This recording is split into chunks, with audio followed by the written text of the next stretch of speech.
Bonjour à tous, je suis de retour.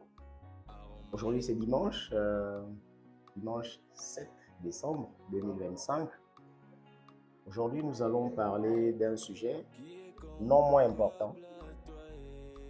Alors, nous allons nous appuyer dans un premier temps sur Proverbe chapitre 28 au verset 13, qui dit que celui qui cache cette transgression ne prospère point, mais celui qui les avoue et qui les délaisse obtient miséricorde.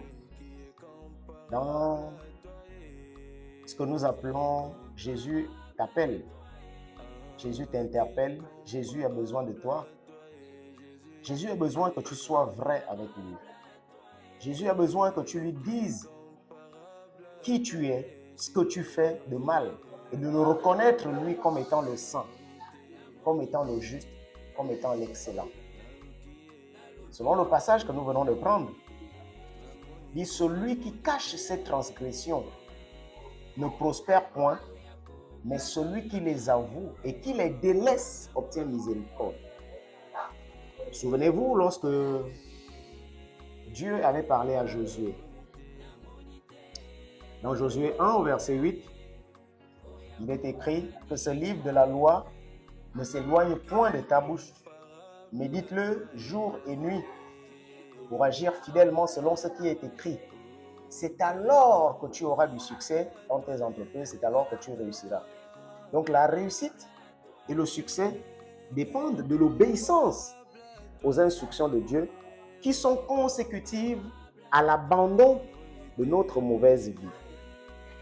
Donc celui qui délaisse, si tu délaisses, nous avons dit celui qui cache ne prospère pas, mais celui qui délaisse, celui qui avoue et qui délaisse, celui-là obtient miséricorde.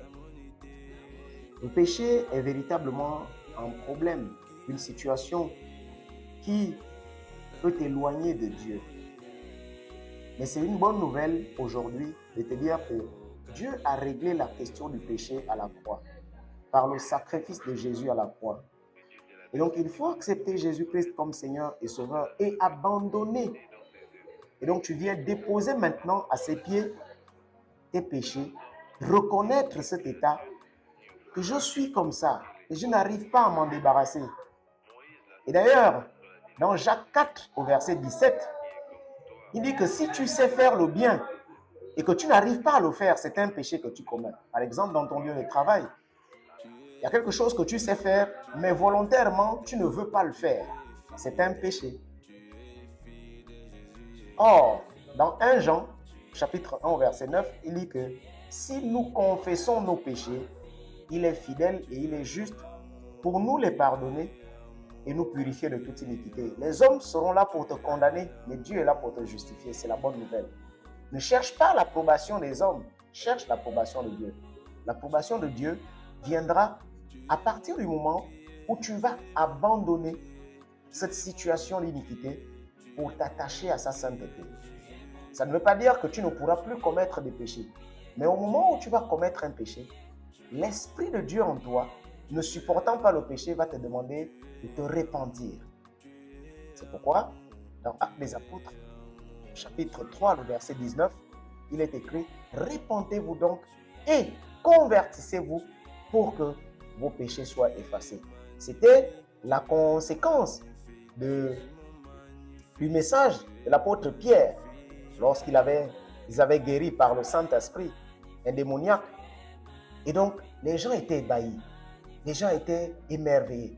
Il avait dit non, c'est Jésus que vous avez crucifié. C'est par Jésus-Christ que cet homme-là est guéri. Et donc, ils ont dit, qu'est-ce que nous devons alors faire? Il leur a dit, repentez-vous donc et convertissez-vous pour que vos péchés soient effacés. Toi, mon frère, toi, ma soeur, ce matin, c'est le message que j'ai pour toi. Repends-toi et convertis-toi pour que tes péchés soient effacés en acceptant Jésus-Christ comme Seigneur et Sauveur. Bon dimanche à tous et que le Seigneur vous bénisse. Amen.